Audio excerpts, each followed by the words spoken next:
Hello everyone, my name is Sarah Cahill and welcome back to my channel. I'm going to go ahead and say the word that everybody hates. It is Preparch.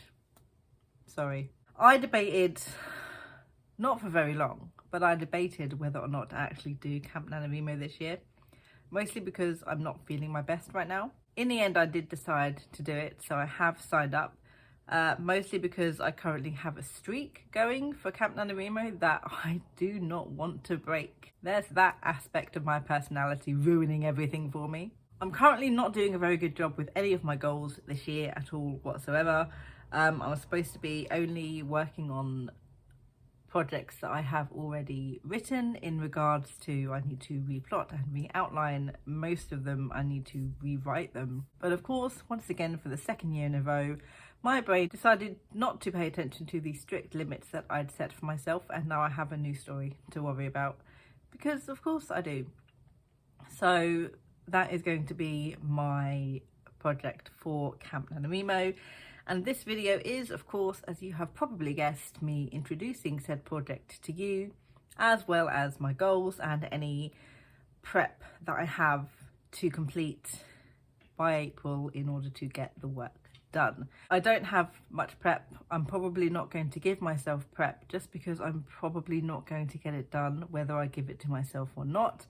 So any prep that I do blurt out in this video is merely like a I wish I could do that, not like a firm this is what I need to do, because I'm just not in the place where I'm bothered to do much work at all whatsoever. Which means that this Camp NaNoWriMo is either going to go one of two ways.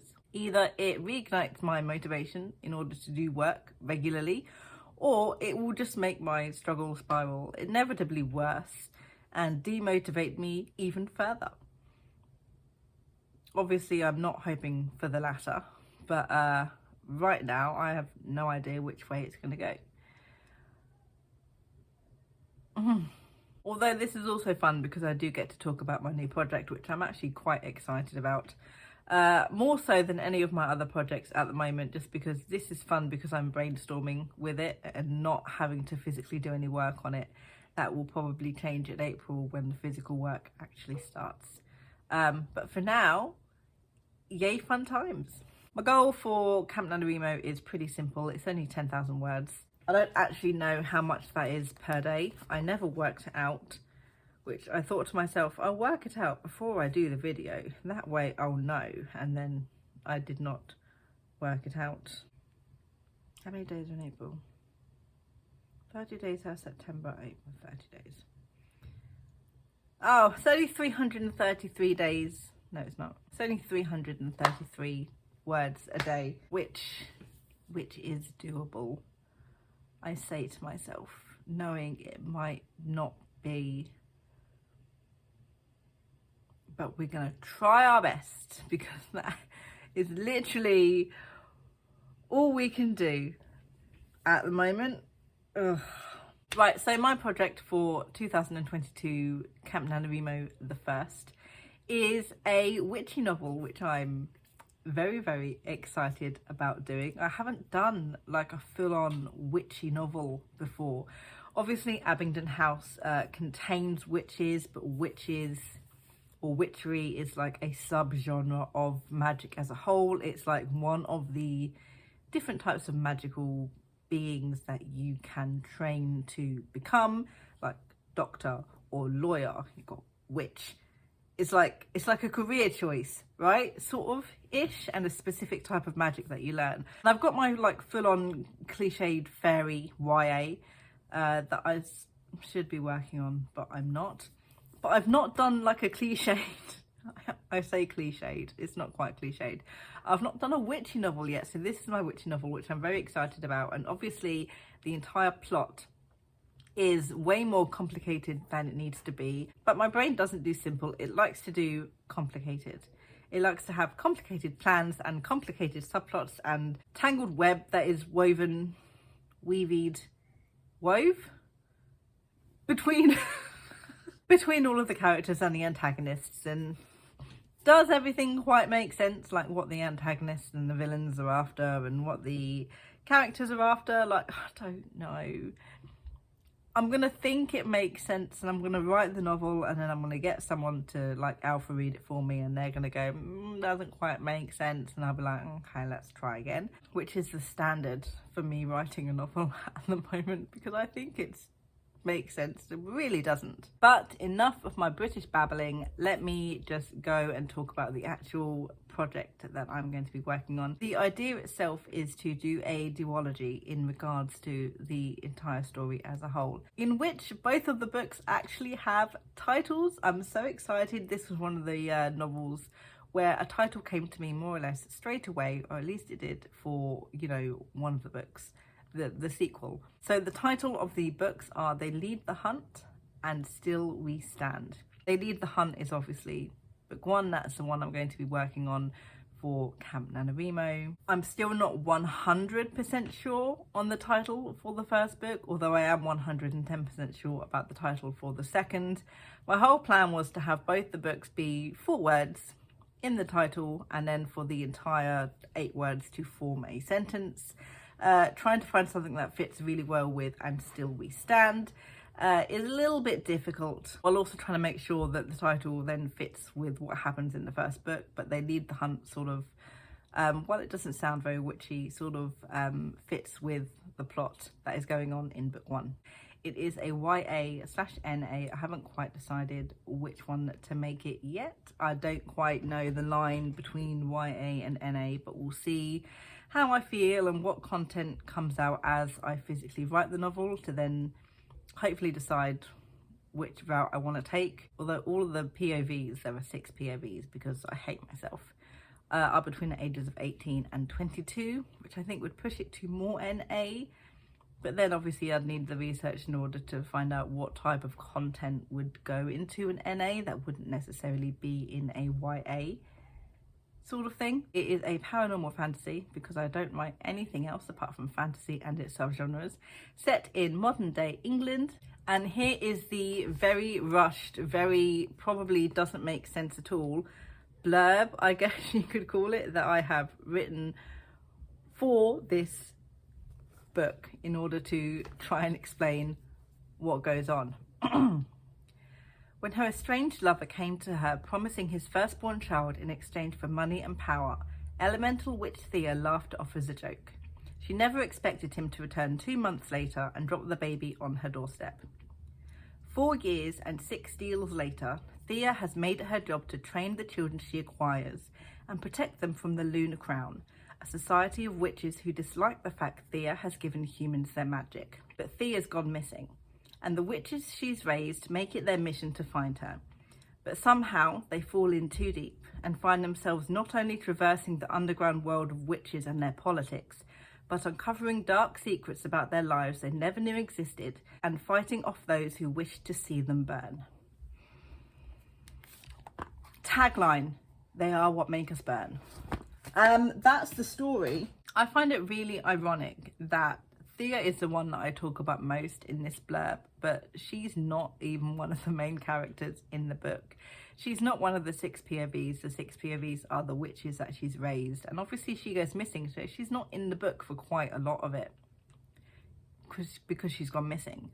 But she has the most interesting backstory in regards to sort of setting up this entire world that I've got going on. So we went with Thea, and also I didn't want to try and think of which witch I wanted to sort of make the main witch out of the entire 6, so we just went with Thea. There's magic and politics and romance and a lot of witchiness to go around. There's prophecies and personal beliefs and betrayal, and I'm just very, very excited for how everything sort of tangles itself together, and I'm sort of nervous to start writing it, which is good, I guess. Like, I've got all of these ideas in my head and I want to get them down and I want to start writing all the scenes, but then I'm like, if I write the scenes, that means I have to think about how it sounds and is it good, and I don't want to do that. I really don't, but it's something that must be done, I guess. I've done quite a bit of work on the series as a whole at the moment. I've sort of outlined the entire series, which, shock, I don't do that. I did it for this one. And I have like a massive list of scenes and snippets that have just popped into my head while I've been thinking about the book. And I've sort of put them into places. I have also scene outlined the first book now as well, obviously in preparation to start writing it. And while each of these scenes haven't got much description to them, they are basically like, this happens, this person goes here, like the main thing that happens in the scene is all the scene is. At the moment I haven't detail outlined the scenes separately, which is something that I should probably get around to doing before April hits. So that can sort of be one of my goals for, I'm going to say the horrible word again, I'm sorry, Preparch. I've got the motivation and the backstories and everything in a massive Google Doc file. I have Pinterest boards for the characters, which aren't quite flush out yet, but you know, they've got face claims and stuff. And then I've got an actual Pinterest board for like the whole vibes of the entire series as it is, as a whole. And everyone has names, everyone has personalities, everyone has their own personal goals and their own personal wants, and I've figured out their needs. Like, I've done quite a bit of character work, which again is very odd for me to do, but that was all I was bothered to work on, as opposed to physically writing the book. So it'll help me out in the long run, because I'll need less work on personalities and character arcs in the future for subsequent drafts past the 0/first draft that I'm going to be writing. And instead can focus mostly on the plot, which is always a good thing.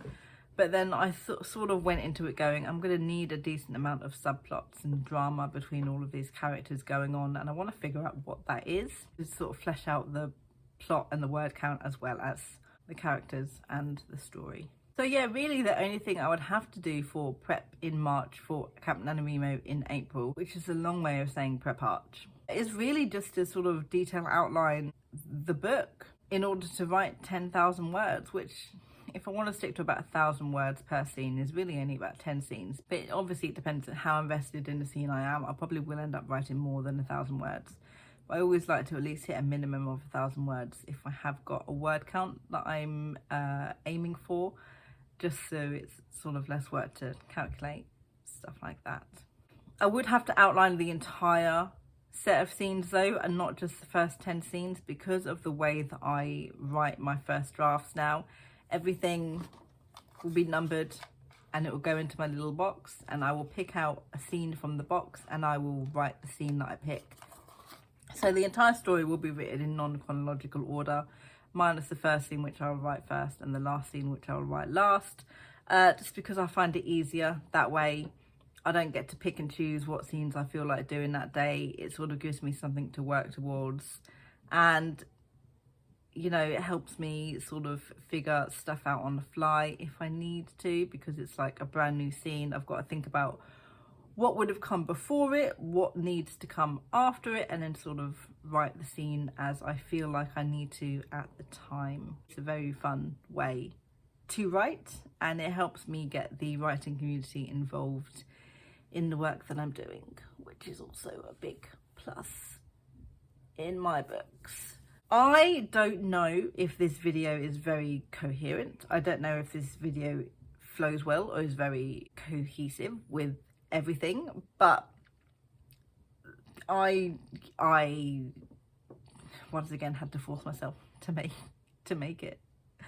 Don't want to have to see what this looks like when I edit it. But that was me talking about Camp NaNoWriMo, the project that I'm going to be working on, and the goals I have for prep in March for Camp NaNoWriMo in April to hopefully complete in order for me to, you know, do the work. Let me know down in the comments below if you are participating in Camp NaNoWriMo this year. What is your goal and what are you working on? Thank you so much for watching, and I will see you in my next video. Good thoughts and happy writing.